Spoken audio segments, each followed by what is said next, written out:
الحمد لله رب العالمين اللهم إياك نعبد وإياك نستعين الصلاة والسلام بالتحية والإكرام على سيد أسلم في الوجود صاحب دائرة الوجود وصاحب المقام المحمود صاحب الوقار والسکینہ المدفون بالارض مدینہ صاحب کوكب الدری وصاحب اللواء الحمد ثم الصلاة والسلام على سيدنا وسندنا حبیبنا وشفیع ذنوبنا وطبیب قلوبنا ابی القاسم محمد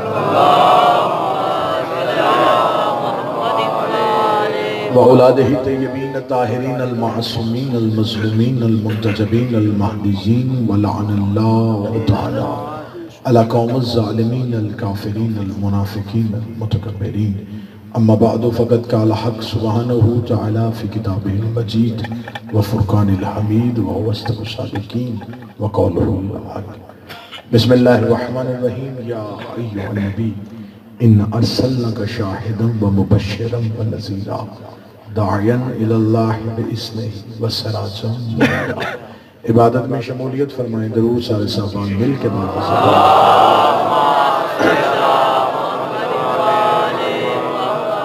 محبان نبی و اہل بیت نبی حبداران رسول و اہل بیت رسول میرے انتہائی قابل احترام شیعہ اہل سنت اہل اسلام مہربانوں دعا ہے کہ آل محمد کا عظیم خالق ہماری عظیم ترین عبادت کو اپنی بارگاہ میں شرف قبولیت عطا فرمائے رب الحسین بحق الحسین جتنے بھی ہاتھ جد الحسین کے ذکر میں مانگنے کے لیے آئے اس عزت والے ذکر سے کوئی بھی خالی ہاتھ واپس نہ جائے اللہ منتظمین کے حاضرین کے ذاکرین کے رزق معرفت میں اور اس کے ولایت میں اضافہ فرمائے اللہ منتظمین کے بانیان کے جتنے مرحومین ہیں حاضرین کے جتنے مرحومین ہیں شہدائے ملت جعفریہ ہیں یا وہ مومنین جن کے پیچھے دعا کرنے والا اب کو زندہ وارث کی صورت میں موجود نہیں میرا مالک ہم ان کے لیے دعا گو ہیں اس ذکر کی عزت کے صدقے سے قیامت والے دن وہ اٹھیں ایک ہاتھ میں قرآن دوسرے ہاتھ میں دامن اہل بیت نصیب فرما اس وقت تک کسی علی ولی اللہ پڑھنے والے کو موت نہ آئے جب تک والی کربلا کے نوری محل کی زیارت نصیب فرما حجت دوران ضرورت زمانہ وارث خانہ پروردگار رہبر معظم آیت اللہ الکبریٰ سرکار حضرت ولی العصر کے ظہور میں تعجیل فرما جتنے مومنین بیمار ہیں بالخصوص جناب سید مراتب کاظمی صاحب بیمار ہے میرا مالک انہیں صحت کاملہ و عاجلہ نصیب فرما دعائیں قبولیت کی آخری منزل تک پہنچائیں سہارا درود کریں اور بلند آواز سے صلوات پڑھیں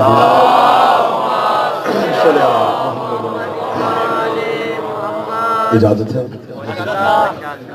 سب سے پہلے لاکھ شکر اس رب العزت کا کہ جس نے مجھے یہ سعادت بخشی کہ ایک بار پھر آپ کے چہروں کی زیارت نصیب ہوئی آج کے اس جشن کی پہلی مبارکباد اس بادشاہ کے نام جس کی گود میں یہ قرآن اترا تھا اور دوسری مبارکباد اس شہزادی کے نام جس کا وجود آج بھی اس کی نسل کی بقا کا سبب ہے تیسری مبارکباد اس شہنشاہ معظم کے نام جو آج بھی اس کا بیٹا ہو کے زمانے میں راج کر رہا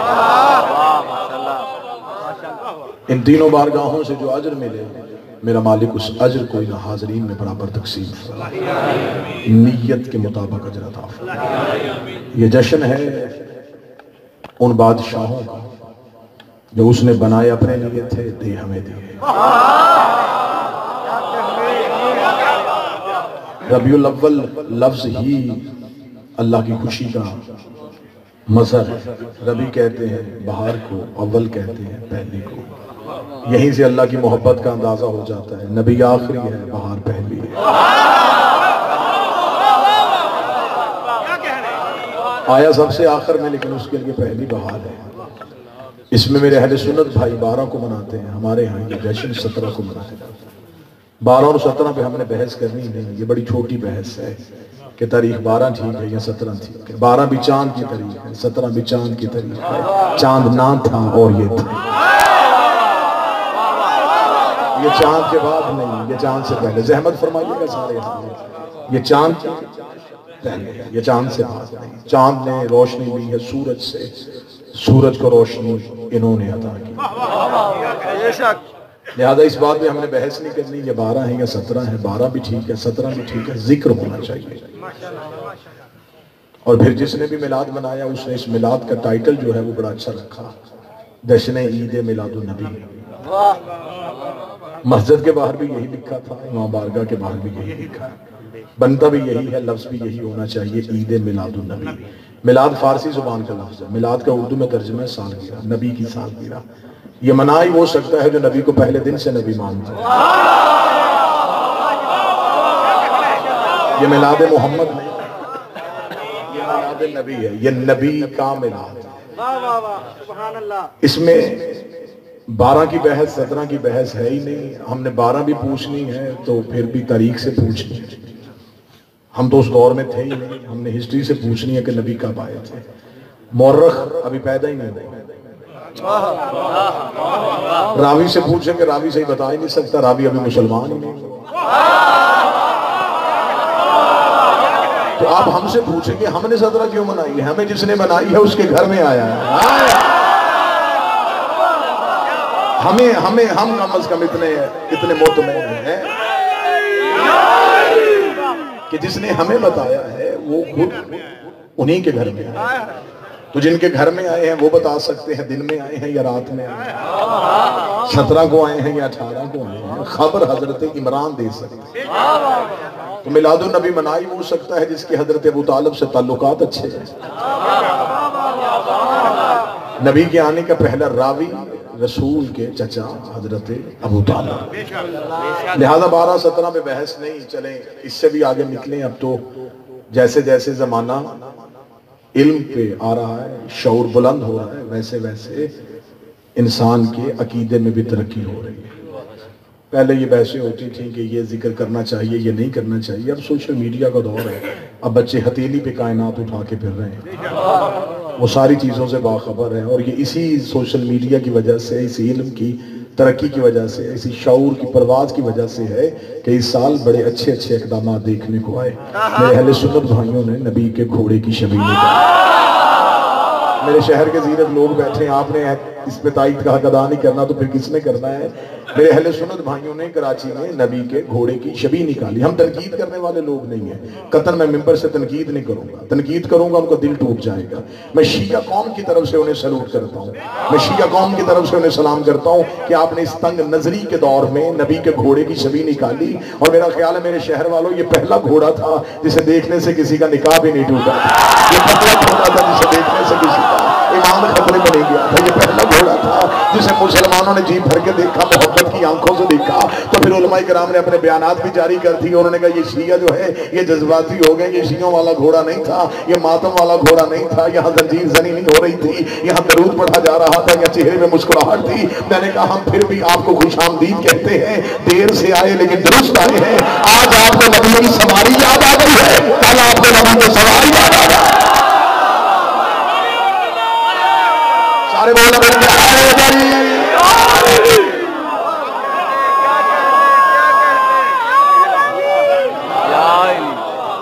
دیر سے آئے بہتر آئے، اچھا آئے، ٹھیک آئے۔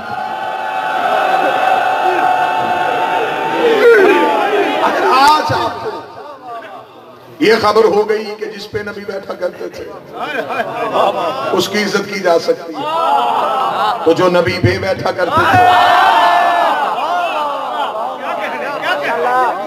ان کی عزت بھی کی جا سکتی ہے۔ بس فرق تھوڑا رہ گیا ہے، آپ کے پاس کے ہیں، ہمارے پاس سے ہیں۔ سر نہ ہلانا، زبان سے بات کرنا، بولنے سے بھی سردی دور ہو جاتی ہے۔ آپ کے پاس کے ہیں، ہمارے پاس سے ہیں، آپ کے پاس جتنے رشتے ہیں وہ کے والے ہیں، نبی کے صحابہ، نبی کی زوجہ، نبی کے رشتے دار۔ ہمارے پاس کے والا چکر ہی کوئی نہیں ہے۔ الفاطمہ تو بسعت منی، فاطمہ مجھ سے، حسین منی، حسین مجھ سے، حسن منی، حسن مجھ سے، یا علی انت منی وانا من کا، علی تو مجھ سے، ادھر کے ہے ادھر سے ہے، تو کے والوں میں نہیں ہوتا، سے والوں سے۔ سارے بولا، ہاتھ اٹھا کے بولا ہے بری۔ ہم مطمئن ہیں کہ ہمارا عقیدہ رسالت، ہم بڑے مطمئن ہیں، ہمارا عقیدہ رسالت بڑا ٹھیک، ہمارا عقیدہ توحید بڑا بہتر۔ ہم اللہ کو وحدہ لا شریک سمجھتے ہیں، بے مثل و بے مثال سمجھتے ہیں، خالق کون و مکان سمجھتے ہیں، 14 کا بھی اللہ سمجھتے ہیں۔ لوگوں نے اللہ کو ماننا ہے نشانیوں سے. آج کسی سے پوچھے تو نے اللہ ماننا ہے, وہ کہے گا ماننا ہے. دیکھا ہے نہیں, سنا ہے نہیں, دلیل کیا ہے؟ وہ کہتا چند دلیلیں ہیں جو میرے پاس ہے جو بتاتی ہیں کہ اللہ ہے. ہم پوچھے وہ دلیلیں کیا؟ وہ دلیلیں وہی ہیں جو بار بار ریپیٹ کی جا رہی ہیں. وہ کہتے سورج نکل کے بتاتا ہے اللہ ہے, چاند غروب ہو کے بتاتا ہے اللہ ہے, ہوائیں چل کے بتاتی ہیں اللہ ہے, بارش برس کے بتاتی ہے کہ اللہ ہے, انسان پیدا ہو کے بتاتا ہے خلق کر رہا ہے, انسان مر کے بتاتا ہے کوئی مار رہا ہے. اس کا مطلب آپ نے اللہ دیکھا نہیں, آپ نے اللہ کو نشانیوں سے ڈھونڈا ہے, آپ نے اللہ کو دلیلوں سے ڈھونڈا ہے. میں اپنے شہر کے اس مجمع میں ممبر پہ بلندی پہ باوضو ہو کے مولا کی عزت کی قسم کھا کے کہتا ہوں آپ نے اللہ نشانیوں سے ڈھونڈا. میں انتہائی معذرت سے کہوں گا جن نشانیوں سے آپ نے اللہ کو ڈھونڈا ہے یہ کام اللہ خود نہیں کرتا. اللہ نے کاموں کے لیے فرشتے رکھے ہوئے ہیں, ہمارے فرشتے چلاتے ہیں, بارش فرشتہ برساتا ہے, میکائیل رزق تقسیم کرتا ہے, اسرائیل روح قبض کرنے کے لیے آتا ہے. اور جو فرشتے یہ کام کرتے ہیں وہ علی کے دروازے پہ کبھی درزی بن کے, کبھی بھکاری بن کے, کبھی یتیم بن کے. اب ہم سے پوچھو کہ ہم نے اللہ کو کیسے مانا ہے؟ جب علی سر سجدے میں رکھتا ہے تب پتہ چلتا ہے یہ علی اور ہے, یہ علی اور.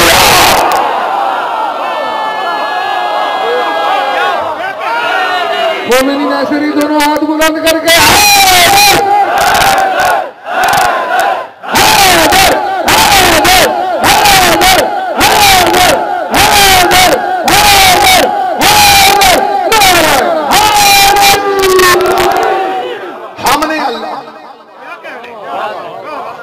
ہم نے اللہ نشانیوں سے نہیں, امیر المومنین نے بتایا, آل محمد کا جھکتا ہوا سر بتا رہا ہے. لے میں ادب کی ایک سطر ہدیہ کرنے لگا ہوں. ہم نے اللہ نشانی سے نہیں ڈھونڈا, علی کی پیشانی سے ڈھونڈا. علی کا جھکتا ہوا سر, علی کے سجدے کا نشان. اور پھر میرے شہر کی عقیدوں پہ مجھے ناز ہے, میں صدر کہنے لگا ہوں دنیا کے پاس علی جیسا ایک بھی ہوتا لوگ کب کے مشرک ہو جاتے. نہیں, آپ نے صدر وصول نہیں کی. لوگوں کے پاس علی جیسا ایک بھی ہوتا لوگ کب کے مشرک ہو جاتے. ہمارے پاس 12 علی ہے, ہم پھر بھی اسے سجدہ کر رہے ہیں.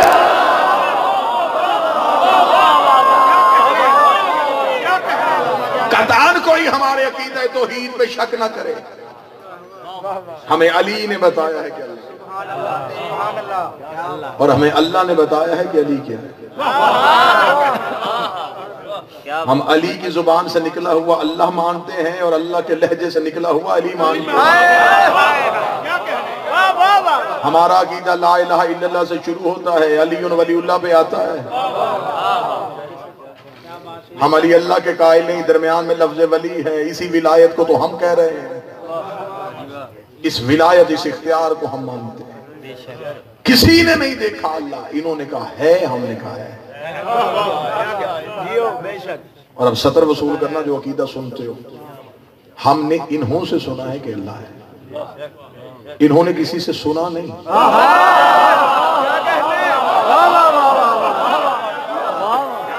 انہوں نے کسی سے نہیں سنا, انہوں نے دیکھا ہے وہ ہے, انہوں نے دیکھ کے گواہی دی. ہم نے ان کی گواہی پہ گواہی دی. انہوں نے دیکھا, انہوں نے آگے کہا ہے, پھر ان کی زبان اتنی سچی سی, ہم نے بھی کہا ہے. جن کی ہے کو توحید کہیں.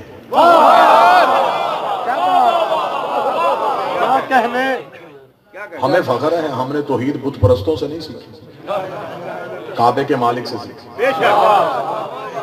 ایک شخص آ گیا تھا نا حاکم کے دربار میں, دہریہ تھا. دہریہ کا مذہب کوئی نہیں ہوتا, وہ لا مذہب ہوتا ہے.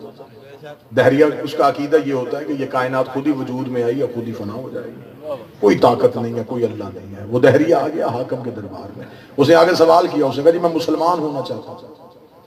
حاکم بڑے خوش ہوئے کہ چلیں گے, کوئی مسلمان تو ہم بھی کریں گے.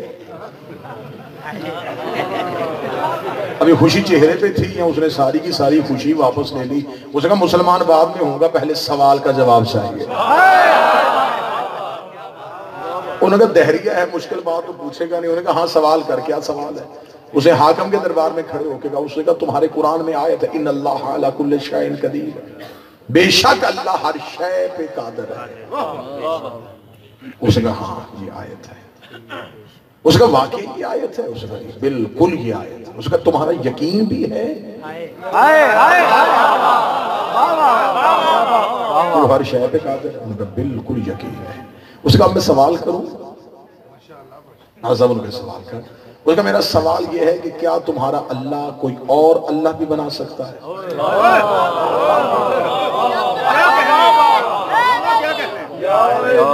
اب اگر کہیں نہیں تو وہ کہے گا وہ علی کل شیء قدیر کیسا ہے، اگر کہیں ہاں تو وہ کہے گا وحدہ لا شریک کیسا ہے۔ حاکم پریشان ہو گیا، واللہ با خدا کتاب ممبر پہ دکھانے کے لیے تیار ہوں۔ حاکم نے درباری علماء کو بلایا، انہوں نے کہا اس کا سوال کا جواب دو۔ درباری علماء نے سوال سنا، سوال سننے کے بعد انہوں نے کہا حاکم سے کہ کیا جواب دے؟ اس نے کہا جواب دو، تنخواہ نہیں لیتے؟ خدا نے خالی کروا دیے، مراد ساری لے رہے ہو، مشکل پڑی۔ انہوں نے کہا حاکم سوال کا جواب تو فوراً مل جاتا لیکن مجبوری تیرا حکم ہے۔ اس نے کہا وہ کون سا؟ اس نے کہا تو نے کہا ہے اسلام چاہیے علی کے بغیر، اب یہ تو نے حکم دے دیا کہ اسلام مجھے علی کے بغیر چاہیے، اگر تیرا حکم نہ ہوتا تو ابھی جواب مل جاتا۔ ابھی ہم کسی بندے کو بھیجتے وہ علی سے گھر سے جا کے پوچھ کے آتا، ہم جواب دے دیتے۔ انہوں نے نہیں، علی کو نہیں بلانا، جتنی محنت کر سکتے ہو کرو، جواب تیار کرو۔ انہوں نے کہا 3 دن کی مہلت مانگو۔ دہریہ سے کہا 3 دن کی مہلت دے بھائی، جواب مل جائے گا۔ اس کا 3 دن کی مہلت دیتا ہوں۔ 30 دن دہریہ سب سے پہلے دربار میں آ کے کھڑا ہو، اس کا جواب دے۔ حاکم نے علماء کرام کو بلایا، انہوں نے کہا ہاں بھائی 3 دن کی مہلت مانگی تھی، وقت تمام ہو گیا، جواب تیار ہو گیا؟ انہوں نے کہا بالکل تیار ہے۔ اس کا جواب دو اسے۔ اس کا اس کا جواب یہ ہے کہ اس کا سر تن سے جدا کیا جائے گا۔ کتنا اچھا جواب ہے، اسے قتل کیا جائے۔ اس کا کس جرم میں قتل کرے؟ اس کا توہین مذہب کے جرم میں۔ اس سے بڑا جرم کون سا ہو سکتا ہے؟ مسلمانوں کے دربار میں کھڑا ہو کے ہم سے پوچھ رہا ہے کہ اللہ کوئی اور اللہ بنا سکتا ہے؟ ہمارے اللہ کی توہین ہے، سر تن سے جدا ہوگا۔ حاکم نے کہا دیکھ لو یہ سزا اسلامی ہے؟ انہوں نے کہا بالکل اسلامی ہے۔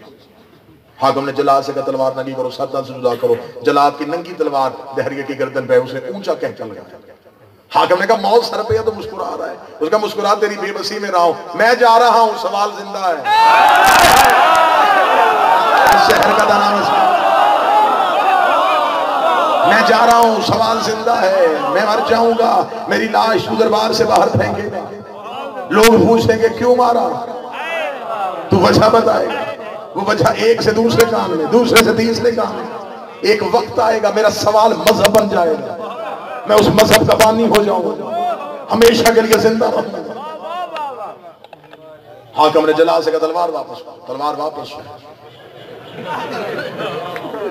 واللہ با خدا ممبر کے تقدس کو بھی سمجھتا ہوں، منصبی ذمہ داری کو بھی سمجھتا ہوں، موجودہ حالات کو بھی سمجھتا ہوں۔ حاکم نے علماء کرام سے مشاورت کے بعد یہ فیصلہ کیا کہ ہم یہ آیت قرآن سے واپس لے لیتے ہیں، یہ آیت قرآن سے نکال لیتے ہیں۔ آیت کی حرمت پہ چھری چلنے لگی، دربار کے کونے سے ایک بڑھا اٹھ کے کھڑا ہوا۔ آپ شاید نہیں سمجھے، جب وہ اٹھا تو اس کے سینے میں منا اہل بیت کا تمغہ لگا ہوا، اس کی سفید ریش نور سے بھری ہوئی تھی۔ جا کے دہریہ کی کلائی میں ہاتھ رکھا، ان سے کیوں پوچھ رہا ہے؟ آؤ اس کے پاس لے کے نامدار سے قرآن ہے۔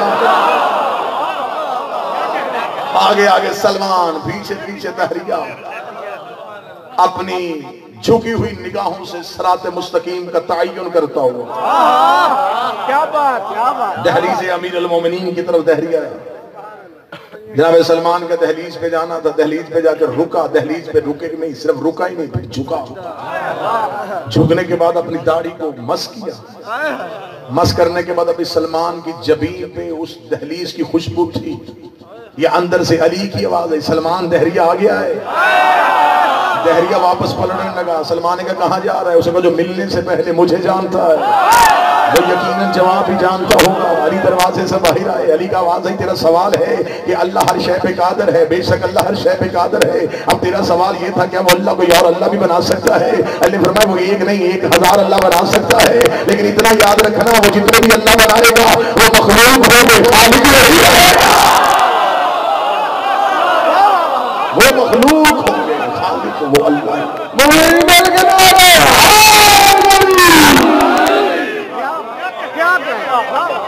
تھوڑا تھوڑا تمہید میں میں توحید سے گزروں گا تاکہ رسالت تک پہنچوں۔ لوگوں کو شوق ہے نا ہم سے عقیدہ توحید سننے کا۔ آئیے پھر ہم آپ کو توحید سنائیں، جب علی ولی اللہ والے توحید پڑھیں تو پھر کیسے پڑھیں؟ یہ اللہ نے اپنے اختیارات کا مالک انہیں بنایا ہوا ہے۔ ہم انہیں اللہ نہیں کہتے، ہم اللہ کے اختیارات کا مالک انہیں سمجھتے ہیں۔ آئیے وہ اختیارات قرآن سے پڑھ لیتے، بور تو نہیں ہو رہے؟ اللہ قرآن میں کہتا لا یملکون الشفاع الا من اتخذ عند الرحمن عہدا، کوئی مالک نہیں ہے شفاعت کا۔ جتنے توحید پرست ہیں نا وہ آیت کا اتنا ٹکڑا پڑھتے ہیں صرف لا یملکون الشفاع، بس اس کی آگے نہیں پڑھیں۔ یہ دیکھیں جی اللہ قرآن میں کہہ رہا کوئی شفاعت کا مالک نہیں، آیت یہاں رکی تو نہیں، آیت تو اسے آگے چلی لا یملکون الشفاع، نہیں کوئی بھی مالک شفاعت کا الا من اتخذ عند الرحمن عہدا، سوائے اس من کے جس نے اللہ سے وعدہ لیا۔ اب تبہیر میں میرا ساتھ دینا، اللہ نے قرآن میں کہا کوئی مالک نہیں ہے، لیکن ایک ہے جس نے اللہ سے وعدہ لیا، نام اللہ نے لیا، من، وہ من ہے۔ میرے مالک یہ من کون ہے؟ نبی ہے، مرسل ہے۔ فرمایا قرآن کی دہلیز میں بیٹھ جا، قرآن کے مختلف کونوں میں میں نے یہ من چھپا کے رکھا، آیتوں کا تعاقب کرتا جا، جہاں سے من ملے وہاں سے اٹھاتا جا۔ میں قرآن کی دہلیز پہ آگے بیٹھا، میں نے کہا او علی کا خاموش ذاکر،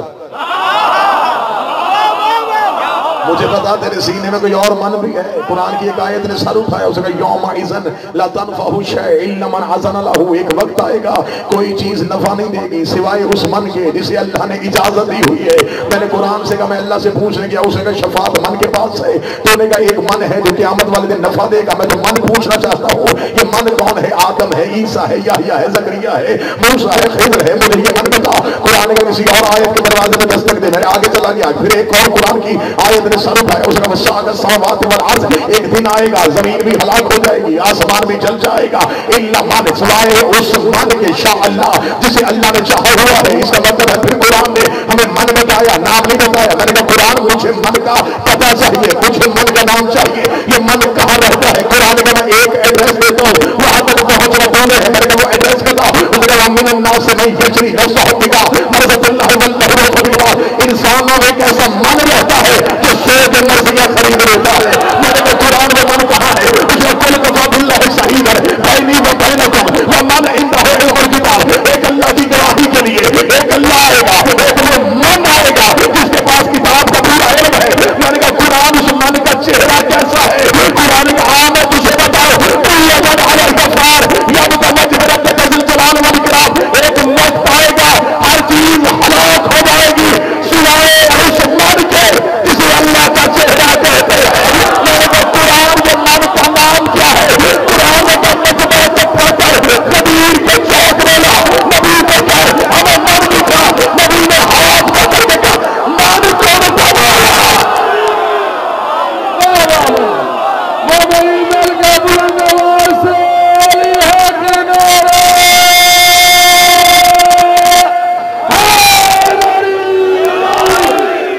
من کون تو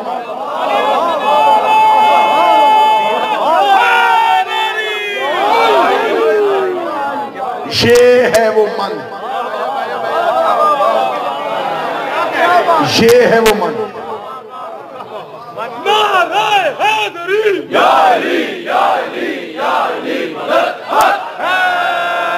ساڑھے 3 گھنٹے کا خطبہ غدیر کے چوک میں من پہ، اب پھر اردو ادب کا جملہ ہے اب اس من کی اپنی مرضی ہے، جس من میں چاہے اسی من میں آتا ہے۔ لاکھ کوئی من چاہے لیکن جب تک یہ من نہ چاہے یہ کسی من میں آتا ہی نہیں۔ اس کا مطلب ہے کہ مرضیاں علی کے پاس، شفاعت کا اختیار علی کے پاس، جو ہلاک نہیں ہوگا وہ چہرہ علی کا، جو قیامت کو رسالت کی گواہی دے گا وہ لہجہ علی کا۔ اس کا مطلب ہے اللہ کے اختیارات کے مظہر کو علی کہتے ہیں۔ بے شک، سبحان اللہ، بے شک۔ ذکر رسالت ہم آپ کو سنائیں، ہم آپ کو بتائیں کہ جس کا علی ایسا ہے وہ نبی کیسا ہے؟ اللہ قرآن میں کہتا ہے آپ نے ساری زندگی میرے شہر کا زیرک مجمع قدیم عزادار ہیں، مدت سے آپ نے علماء کرام کو سنا ہے، ہمیشہ آپ نے یہی سنا کہ خدا کہتا حل عطا کا حدیث موسیٰ، کیا تمہیں یاد ہے وہ موسیٰ والی بات جب میں اس سے درخت سے بولا تھا؟ خدا کہتا میں موسیٰ سے بولا درخت سے. اب یہاں پہ لفظ درخت نہیں ہے، قرآن میں لفظ ہے شجر کا. شجر کا ترجمہ جس نے کیا اس نے درخت کیا کہ اللہ بولا تھا ایک شجر سے، شجر سے مراد درخت. زمانہ طالب علمی سے لے کے زمانہ منبر تک میں اس کھوج میں ہوں کہ کسی مفسر نے نیچے ترجمے میں اس درخت کے آگے بریکٹ میں لکھا ہو کہ کون سا درخت، بیری کا تھا، شیشم کا تھا، کیکر کا تھا، نیم کا تھا، کس چیز کا درخت تھا. اگر اللہ اس درخت سے بولا ہے تو آج تو اس درخت کے پتے کھانا بھی شفا کہ کتنا متبرک ہے یہ درخت. اس سے اللہ بولا تھا موسیٰ سے، جس نے بھی لکھا اسے کہ شجر سے، شجر سے بولا، درخت سے بولا، درخت سے بولا، درخت سے بولا. شاہی چوک اس منبر سے لے کے نجف تک میں شامل ہو، ساری زندگی اسی کھوج میں رہا. وہ درخت کون سا ہے؟ ہر مفسر نے کہا درخت تھا، درخت تھا، درخت تھا. کسی نے نہیں بتایا وہ شجر کون سا تھا. جب میں نے نجف میں جا کے علی کی زہری پہ سلام کیا، زیارت کی کتاب کو اٹھایا تو زیارت میں ایک جملہ لکھا ہوا تھا، السلام علیکہ یا شجرۃ ندا، اے بولنے والے شجر تجھ کو ہمارا سلام. اے بولنے والے شجر.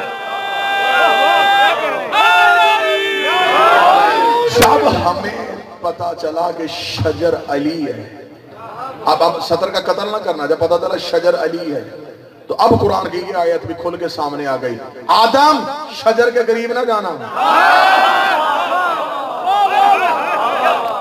جو بول سکے وہ بول. یہ نہیں کہا اللہ نے دانا نہ کھانا، وہ ایک دانا کھا لے جنت سے نکل جائے تو من من کھا جائے تو پھر بھی جنتی. دانا نہیں کھایا، فرمایا آل محمد کے قریب نہ جانا، ان جیسا ہونے کی کوشش نہ کرنا. اس کا مطلب ہے جو دخل سے بولے وہ علی. ہم تمہیں علی سناتے ہی اس لیے ہیں تاکہ تمہیں سمجھ آئے کہ جس کا علی ایسا ہے اس کا نبی کیسا. میں اب سطر کہنے لگا ہوں، میرے شہر میں یہ سطر نہیں، یہ قرارداد ہے، جہاں تک جائے گی وہاں تک آواز پہنچانی چاہیے. ہم نے علی کی وجہ سے نبی کو نہیں مانا، ہم نے نبی کی وجہ سے علی کو مانا. اب جو میں قرارداد پاس کروانے لگا اس میں مجھے پورے مجمع کی، جس نے پورے اس گفتگو میں تقریر میں خاموشی طاری رکھی ہے، اس میں بے شک ہاں کہہ کے پھر پوری مجلس پورا جشن میں چپ رہنا. مجھے علی ولی اللہ کی قسم، مجھے حسین کی عزت کی قسم، اگر علی کسی بھی جنگ میں نبی کو چھوڑ کے بھاگ جاتے ہم کبھی بھی علی کو نہ مانتے. ہم نے علی کو مانا. مومنین تصدیق کیجئے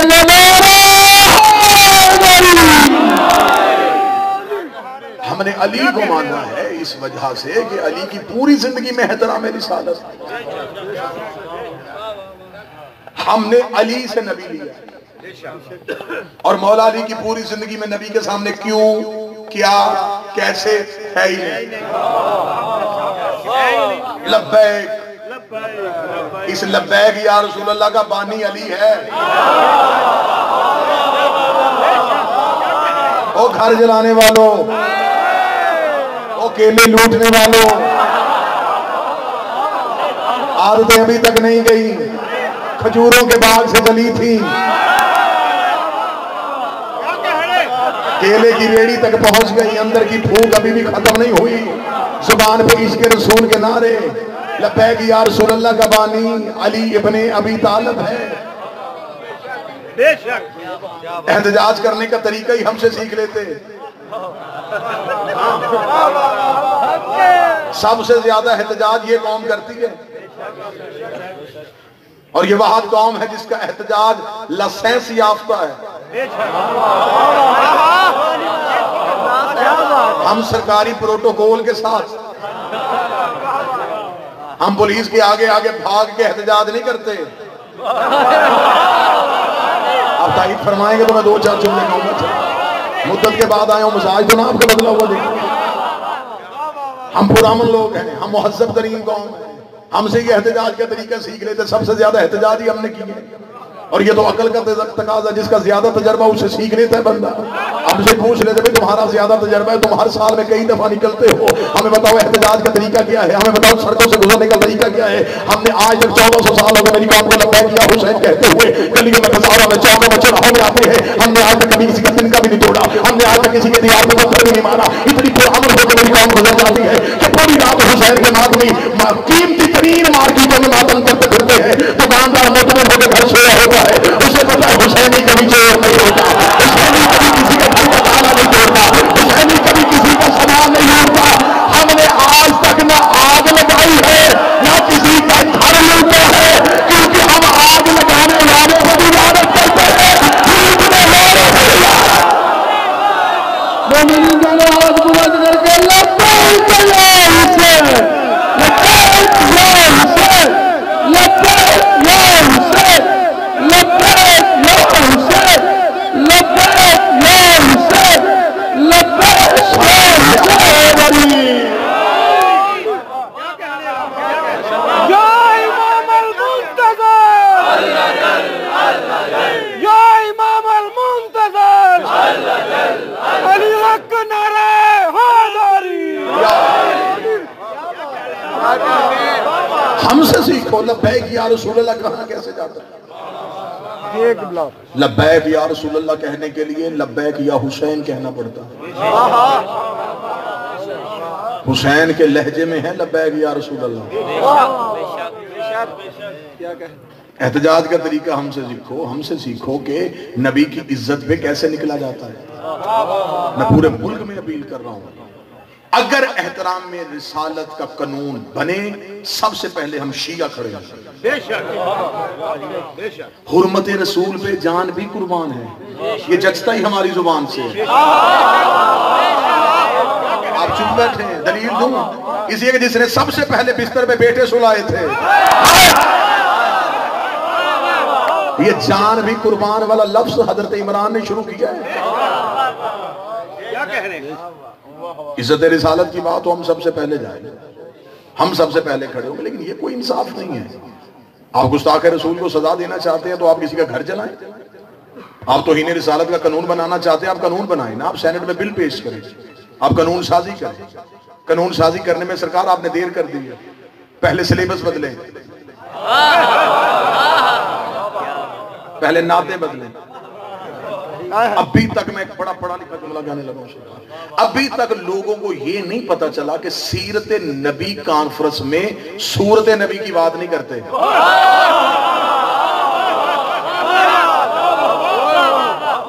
ابھی تک تو تم اسی بات پہ اٹکے ہوئے ہو، لوگوں کو بلاتے ہو سیرت نبی سنانے کے لیے. میں سورت نبی کا منکر نہیں، لیکن آپ نبی کو نبی کی سیرت سنانے کے لیے لوگوں کو اکٹھا کرتے اور کہتے ہیں کملی والے کی زلفیں ایسی تھی، چہرہ ایسا تھا. ہمیں یہاں لفظ کہنے لگا ہوں بڑا جچا تلا لفظ. نبی کے چہرے کی تعریف کرنا اس کی حمد ہے.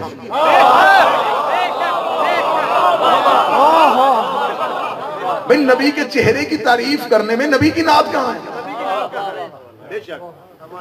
یہ تو اللہ کی تعریف ہے جو خالق حسن ہے کہ اس نے اس کا چہرہ ایسا بنایا، اس کی زلفیں ایسی بنائی. یہ تو اللہ کی حمد ہے. نعت کہاں ہے؟ نعت سورت نبی میں نہیں، نعت ہے سیرت نبی. سیرت کیا تھی؟ اللہ نے اسے کمال دیے تھے، اس کمال کو عین اس کے مقام پہ رکھے، یہ سیرت ہے. اللہ نے حسن دیا، اس نے استعمال ہی اسے منوانے کے لیے کیا. بے شک. چلے بات مشکلوں میں بات آسان کر دیتا ہوں. ہمیں علی نے بتایا ہے کہ احترام رسالت کیا ہے. کوفے کا ممبر تھا، ممبر کے آخری زینے پہ امیر المومنین تھے، یہودی آ گیا. اس نے کہا علی پوچھنے کے لیے آئے میں مسلمان نہیں ہوں لیکن ایک سوال میرے ذہن میں اٹکا ہوا ہے. علی فرمایا وہ سوال کیا؟ اس نے کہا پوچھنا صرف یہ چاہتا ہوں آپ سے جو بھی سوال کرے فوراً جواب دیتے ہیں، پڑھا کہاں سے ہے؟ میں وہ پوچھنے آؤں یہ علم کہاں سے سیکھا ہے؟ جو بھی بات کرتے ہیں وہی کھول کے بتا دیتے ہیں، جو بھی سوال کرتے ہیں اسی کا جواب بتا دیتے ہیں، آخر یہ علم کہاں سے سیکھتے ہیں؟ مجھے بتائیں وہ آپ کو پڑھانے والا کون ہے جس نے آپ کو پڑھایا ہے؟ علی کہہ سکتے تھے کہ میں امام ہوں، میری امامت میں ہے، علم میری امامت میں ہے، میری جبلت میں ہے، میری کھٹی میں ہے، لیکن علی کو پتا تھا میں اسے امامت کیسے منواؤں؟ ابھی تو اس نے لا الہ الا اللہ ہی نہیں پڑھا، ابھی تو اس نے محمد رسول اللہ نہیں پڑھا، تو جس نے محمد رسول اللہ نہیں پڑھا اسے علی ولی اللہ کی کیسے سمجھ آئے گی؟ علی نے اس کو اس کی سوچ کے بالکل مطابق جواب دیا، آج بھی جواب نہج البلاغہ میں ہے۔ علی فرمایا کیا پوچھنا چاہتا ہے؟ اس کا پوچھنا چاہتا ہے علم کہاں سے سیکھا؟ علی فرمایا حاصل سے فضل علم ہے، حاصل لعاب رسول اللہ، یہ تو میرے سینے میں علم ہے، یہ رسول کے لعاب دوسرے کا اثر ہے، یہ رسول کے لعاب دوسرے کا اثر ہے۔ اس یہودی نے فوراً علی کے قدموں پہ ہاتھ رکھے، ہاتھ رکھا مجھے ابھی کلمہ پڑھوا دیجئے۔ علی فرمایا اتنی جلدی کلمہ کیوں پڑھا ہے؟ اس کا جس کا شاگرد ایسا ہے وہ استاد کیسا ہوگا، جس کا غلام ایسا ہے وہ نبی کیسا ہوگا؟ اب مجھے کلمہ پڑھوا دے، میں نے تیرا نبی دیکھا نہیں، تیرے علم سے پتا چل گیا کہ اس کا علم کیسا ہے۔ وہ لا الہ الا اللہ محمد رسول اللہ علی کے ولی میں پڑھ کے دربار علی سے باہر نکلا، یا ایک بندہ اٹھ کے کھڑا ہو گیا، اس کا علی میں اعتراض کرتا ہوں آج پتا چلا ہے یہ علم آپ کا نہیں، یہ تو ہمارے نبی کا کمال ہے، تو تیرا کمال کہاں ہے؟ علی کی ایک چاہل نہ پر ابھی لعاب بولا ہے، لہو نہیں بولا، یہ لعاب پیغمبر ہے، میں خون پیغمبر ہوں۔ علی نے بتایا ہے کہ احترام رسالت کیا ہے، اتنا بڑا علی جس کے قدموں میں بیٹھ جائے۔ ہم نے کبھی بھی نبی کا میلاد فرش سے نہیں پڑھا، ہم نے تو عرش سے پڑھا، جہاں نبی تھا یہاں تو اترا تھا، مقام وہ ہے، گھر وہاں ہے، کب سے ہے؟ کب کا تعلق زمانے سے، کہاں تھا؟ معذرت، کہاں کا تعلق مکان سے ہے، نہ زمان تھا نہ مکان تھا۔ جس نے بہت بھی عقیدے کی چھلانگ ماری اس نے کہا کائنات میں اندھیرا تھا، میں اسے بھی نہیں مانتا، اندھیرا بھی مخلوق ہے۔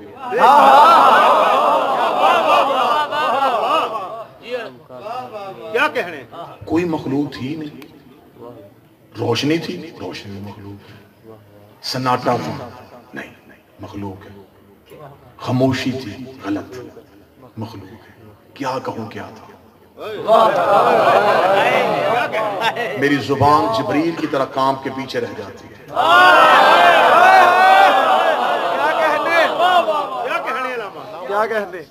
کیا کہوں کیا تھا؟ ایک بنانے والا تھا،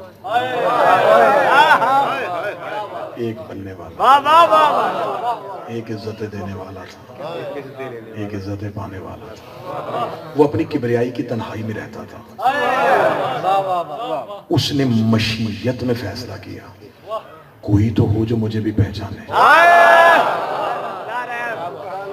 اب جسم آپ کے یہاں رہیں، روحیں کہیں اور جائیں، اس نے کوئی تو ہو جو مجھے بھی پہچانے۔ کسی کو کیسے پتا چلے کہ میں اللہ ہوں؟ اب وہ یہ کہاں سے خلق کرتا، علیحدہ سے کہاں سے خلق کرتا؟ کوئی چیز تھی نہیں، آدم مٹی سے بنا ہے نا، تو اس کا مطلب مٹی آدم سے پہلے تھی۔ آدم مٹی سے پہلے نہیں، مٹی آدم سے پہلے۔ اب اس نے کہا کیسے کہوں کہ کس سے کروں؟ اس نے پھر اپنے ہی نور سے، اپنے ہی نور کو علیحدہ کیا، اپنے ہی نور میں اپنی ہی پرچھائی دیکھی، اسے سجدے کا طریقہ دیا، یہ ساجد ہو گیا، وہ مسجود ہو گیا، اس کو عبادت کا ڈھنگ دیا، یہ عبد ہو گیا، وہ معبود ہو گیا، اس کو رزق علم دیا، یہ مرزوق ہو گیا، وہ رازق ہو گیا۔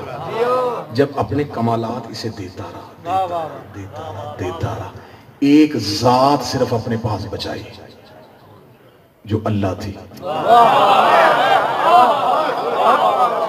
اب بے شک میں اکیلا بھی رہ جاؤں مجھے وارے میں، اپنے تمام کمالات کا مظہر اسے بنا دیا، اپنی ذات اپنے اندر چھپا لی کہ یہ بھی اگر اسے دے دی تو کیسے پتہ چلے گا یہ ہے.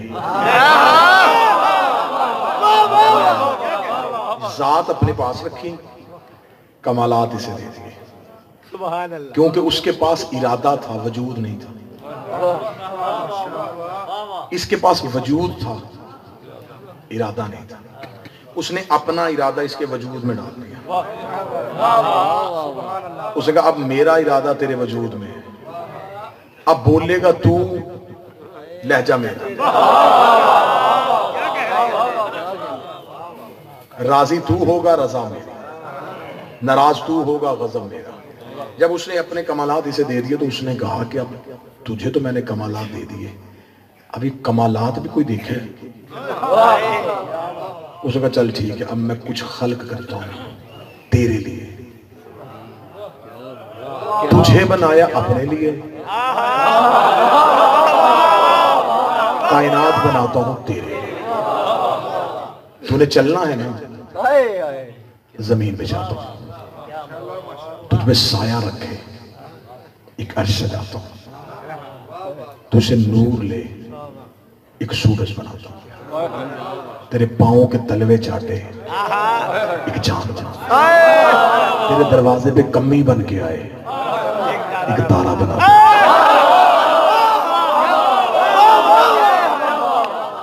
آج بندے شیعہ سنی بچوں کو کھڑا کر کے پوچھتے ہیں او یہ جھنڈیاں لگاتے ہو, لائٹیں لگاتے ہو, اتنا خرچہ کرتے ہو, فضول خرچی کہاں قرآن میں لکھا ہے؟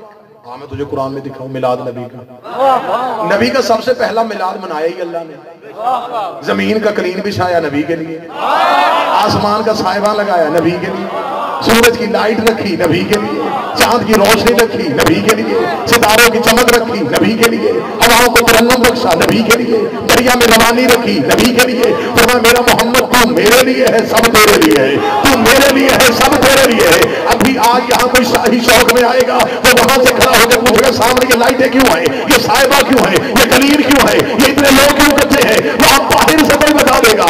آگے میلاد ہو رہا ہے, اسے پتا چل جائے گا لائٹیں میلاد کی وجہ سے, قلین میلاد کی وجہ سے. وہ کل یہاں ہے, اندھیرا صاحبہ نہیں ہے, قلین اٹھا لیے گئے ہیں, نجمہ چلا گیا ہے, ممبر رکھ دیا گیا ہے. وہ پوچھے گا وہ کل والی رونق کہاں گئی, وہ کہیں گے رونق بھی میلاد کی, میلاد چلا گیا, رونق چلی گئی. تو نے کہا زمین بچھائی ہے نبی کے لیے, آسمان رکھا ہے نبی کے لیے, اگر نبی دنیا سے چلا گیا, زمین لپیٹ دے, آسمان گرا دے, سورج بجھا دے, چاند کو واپس لے جا, تو میں جاہل نہ بن, محمد تھا نہیں, محمد ہے.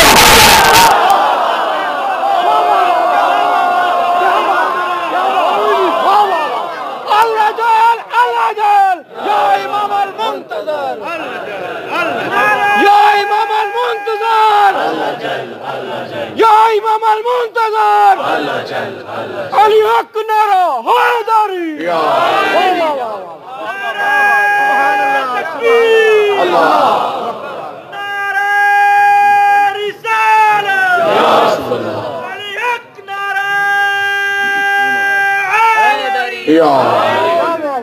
محمد تھے نہیں, محمد ہے.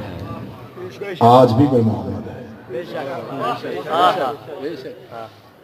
ان میں تھے والا تو کوئی چکر ہے ہی نہیں. ایک شخص نے معصوم سے پوچھا تھا مولا جس دور میں آپ نہیں ہوں گے اس دور کے شیعہ رہنمائی کس سے لیں گے؟ مولا نے فرمایا جاہل کیوں بنتا ہے, وہ دور کون سا ہوتا ہے جب ہم نہیں ہوتے. ہم ہر دور میں ہوتے ہیں. تم چشمے تک پہنچنے کی کوشش کرنا, تم چشمے تک پہنچنا نا, ہم ہر دور میں ہوتے ہیں. پھر کیونکہ یہ دن منسوب ہو گئے, یہ رات جو ہے, یہ شب جو لگ گئی ہے, یہ ربط ہو گیا ہے مربی رسالت کے ساتھ. یہ ایام شروع ہو گئے ہیں, 26 ربیع الاول منسوب ہے سرکار حضرت عمران کے ساتھ. تو میں غاصب بنوں گا اگر میں اس جملہ اس بادشاہ کی سیرت کا نام مربی رسالت نگہبان پیغمبر, جملہ میرا نہیں, جملہ حماد اہل بیت شہید محسن نقوی کا ہے, انہی کا جملہ انہی کے نام ذکر کرتا ہوں. وہ کہتے ہیں جس کے بڑھاپے کے سائے میں اسلام کی یتیمی نے جوانی کے انداز سیکھے,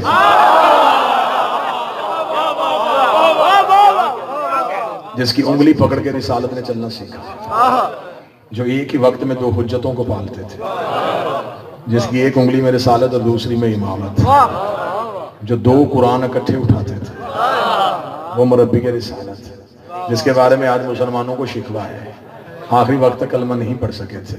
میں نے زندگی میں کبھی شیعہ قوم کے سامنے ایمان ابو طالب نہیں پڑھا۔ ایمان ابو طالب وہ پڑھتا ہے جس کی شجرہ مشکوک ہوتا ہے۔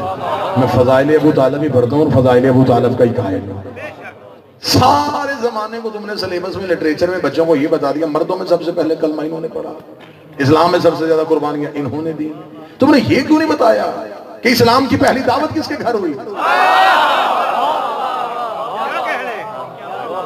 اسلام کی پہلی دعوت کس کے صحن میں ہوئی؟ حضرت ابو طالب کے گھر میں۔ میرا دوسرا سوال ہے، حضرت ابو طالب کا گھر کہاں تھا؟ مکہ میں۔ اللہ کا اپنا گھر کہاں تھا؟ مکہ میں۔ تو جب اللہ کا اپنا گھر تھا تو بات ابو طالب کے گھر کیوں ہوئی؟ نہیں، آپ پیچھے رہ گئے، مجھے صدر یہیں پہ مکمل کرنی ہے۔ جب خدا کا اپنا گھر تھا، بات ابو طالب کے گھر میں، چاہیے تھا اللہ کو، اللہ کی بات ہے اللہ کے گھر میں ہو جاتی۔ کہتے نہیں جی وہاں ہو نہیں سکتی، کیوں؟ وہاں بت رہتے تھے۔ پھر تو ڈوب کے نہیں مرتا، تجھے اتنی خبر ہے رحمان کے گھر بت تھے، عمران کے گھر بت نہیں تھے۔ اسلام کی پہلی دعوت کی، اور یہ پہلی دعوت ہی اسلام کا اساس، اسلام کی بنیاد، اسلام کی پہلی اینٹ ابو طالب کے گھر میں رکھی ہے۔ کیسی سجائی حضرت ابو طالب نے کہ ابھی یہ ابن خلدون سے لے کے ڈاکٹر طاہر القادری تک جتنے سیرت نگار ہیں، جنہوں نے سیرت لکھی ہے، ڈاکٹر طاہر القادری صاحب نے کتاب مومن قریش کے نام سے شائع کی، کتاب چاہ حضرت ابو طالب کے عنوان سے۔ 5 سال ظاہری طور پہ عمر تھی ابھی رسالت مآب کی، بور تو نہیں ہو رہا، سیرت کی جھلک صرف آپ کو۔ رسالت مآب کی ابھی ظاہری طور پہ عمر 5 سال، مکے میں قحط پڑ گیا۔ یہ بات یہ ذہن میں رکھ کے سننی ہے کہ ابھی اسلام نہیں آیا، ابھی لا الہ الا اللہ کا نعرہ لگا ہی نہیں، ابھی لوگوں کو پتہ ہی نہیں کہ کوئی اللہ ہے، لوگوں کو پتہ ہی نہیں کوئی رسول ہے۔ نبی کی ظاہری عمر ابھی 5 سال، مکے میں قحط پڑ گیا، خشک سالی ہو گئی، لوگ بھوک سے پریشان ہو گئے۔ مکے کے سرداروں نے ایک ہنگامی میٹنگ کا اہتمام کیا، اس میں یہ فیصلہ ہوا کہ ایسے کرتے ہیں کہ بارش کے نزول کے لیے اپنے اپنے بت اکٹھے کرتے ہیں، مکہ کے باہر وادی میں اپنے اپنے بتوں کو اکٹھا بٹھاتے ہیں، وہاں اپنے اپنے بتوں کے سامنے اجتماعی طور پہ ایک عبادت کا انعقاد کرتے ہیں، اور اجتماعی طور پہ ان سے دعا مانگتے ہیں تاکہ اجتماعی طور پہ عبادت کریں، کسی نہ کسی بت کی وجہ سے بارش ہو جائے۔ کیونکہ یہ عربوں کا کلچر تھا، یہ کسی دوسرے کا بت بھی نہیں پوجتے تھے۔ ہاں، ان میں بہت زیادہ بغض ہوتا تھا، یہ دوسرے کا خدا بھی نہیں پوجتے تھے۔ امیر قبیلے امیر خدا، غریب قبیلے مسکین خدا۔ ہم اپنے شہر کے باریک ترین مجمع میں یہ بات بھی میں سمجھاؤں کہ غریب خدا کیسا ہوتا تھا اور امیر خدا کیسا ہوتا تھا۔ امیر کے ہوتے تھے ہاتھ میں سونے کے کنگن، غریب ہوتا تھا آٹے کا بنا ہوا۔ امیر کو امیر چڑھاوے، غریب دال دلیے پہ بھی راضی ہوتا۔ یہ ان کا کنسپٹ تھا خداؤں کو پوجنے کا۔ میں ٹھیک ہے، یہ عرب کا مزاج تھا، یہ خدا دوسرے کا نہیں پوجتے تھے، ہر قبیلہ اپنا علیحدہ خدا رکھتا تھا۔ جب ان کی ہنگامی میٹنگ ہوئی تو ان کے سرداروں نے کہا کہ یار ہم تو اپنے اپنے خدا لے آئیں گے، ہاشمیوں کا خدا کون؟ ان ہاشمیوں نے آج تک نہیں ہمیں بتایا کہ کس خدا کی پوجا کرتے ہیں، تو ان سے جا کے کون بات کرے گا؟ پھر ان میں سے 7 سردار چنے گئے کہ تم جاؤ ان کے گھر۔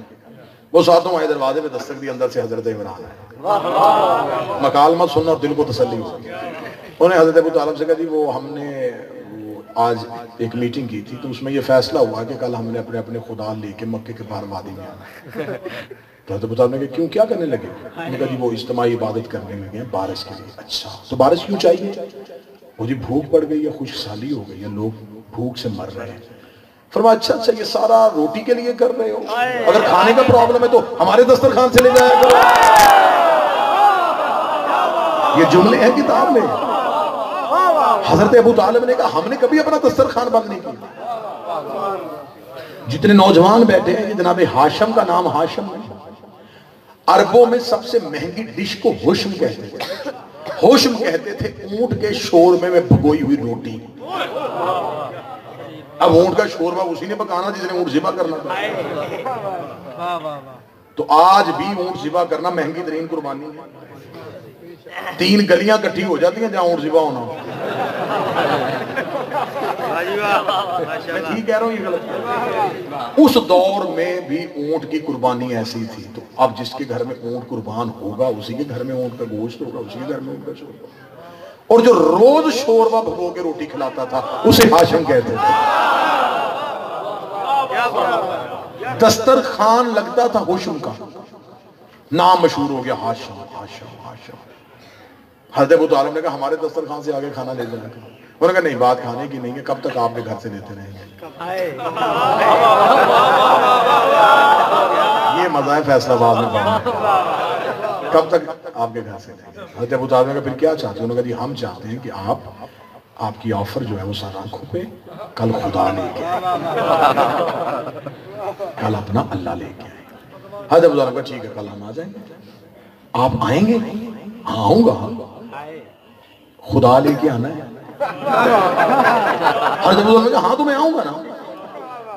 واللہ با میں ممبر پہ ہوں, ممبر کا تقدس قسم, رات مکہ میں ہلچل مچی رہی. لوگ پریشان کہ آج پہلی بار انکشاف ہوا کہ ان کا بھی خدا ہے. یعنی کہ ابھی تو رسول نے رسالت کا اعلان ہی نہیں کیا نا. تو یہ کیسے, یہ انہوں نے کوئی گھر میں بت رکھا ہوا ہے. اگلے دن انہوں نے اپنے اپنے بت سجائے بیٹھ گئے. اب بتوں کی پرواہ کوئی نہیں. نزل ابو طالب ایک دوسرے سے پوچھ رہے آئے کہ نہیں, آئے کہ نہیں, آئے کہ نہیں. میں مثال دے دوں, مثال سمجھ آؤ گے. جیسے خیبر میں بندے علی ڈھونڈ رہے ہیں, آج مکے کے سردار اب علی کا باپ ڈھونڈ رہے ہیں. ابو طالب گھر سے نکلے کہ نہیں نکلے؟ ایک نے کہا وہ دروازہ کھل رہا ہے. دروازہ کھل گیا, آ گئے بھائی, باہر نکل آئے. جلدی سے سردار اٹھ کے کھڑے ہو گئے, پنجوں کے بل کھڑے ہوئے. دیکھیں ابو طالب کے پاس بت کون سا ہے, رکھ میرے سر پہ قرآن, مجھے شہر والے نبی کی عزت کی قسم ہے. ابو طالب مکہ کے بازار میں, ابو طالب کے ہاتھ میں بت کوئی نہیں تھا. ابو طالب کے کانٹے میں 5 سال کا نبی بیٹھا ہوا تھا. کانٹے میں 5 سال کے پیغمبر کو بٹھا کے حضرت ابو طالب مکہ کی گلیوں سے ایسے ٹہل کے گزر رہے تھے. آج ابو طالب کے چلنے کا انداز ہی بڑا اچھا تھا. آج ابو طالب روم سے چل رہے تھے, مکہ کی گلیوں سے چلتے ہوئے اس وادی کے قریب سے گزرتے ہوئے طریقے کی مکے کی اتنی اونچی چوٹی میں جا کے حضرت ابو